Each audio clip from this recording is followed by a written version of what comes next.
Hello বন্ধুরা, কেমন আছেন সবাই? আশা করি সবাই ভালো আছেন। ওয়েলকাম জানাচ্ছি আমার RSM হবিসে।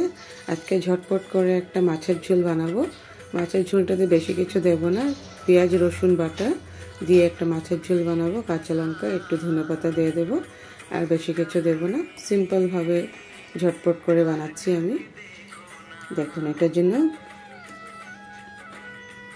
আপনারা সবাই লাইক করবেন আমার রান্নাটা পছন্দ হলে, আর কমপ্লিট ভিডিওটা দেখবেন।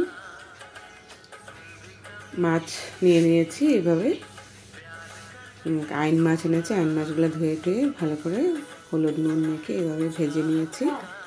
তারপর দেখুন মেথি ফোড়ন দিয়ে, তেজপাতা ফোড়ন দিয়ে পেঁয়াজ রসুন বাটাটা দিয়ে দিয়েছি, হলুদ দিয়ে দিয়েছি, নুন লঙ্কা গুঁড়ো এভাবে ভালো করে ভেজে, এটাতে শুধু পেঁয়াজ রসুন বাটাই আমি দিয়েছি, আর কিছু দিইনি।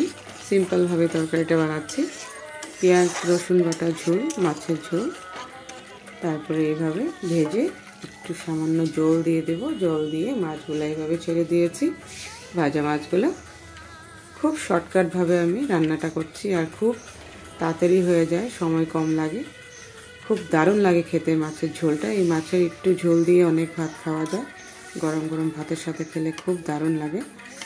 এইভাবে পেঁয়াজ রসুন বাটা দিয়ে আপনারা ট্রাই করবেন। এইভাবে প্রায় 15 মিনিটস রান্না করেছি। তারপর দেখুন আমার কালারটা দেখুন কি দারুণ আসছে। তরকারির কালারটা আপনারা কেমন হয়েছে বলবেন। ঝটপট রান্না হয়েছে। ঠিক আছে বন্ধুরা।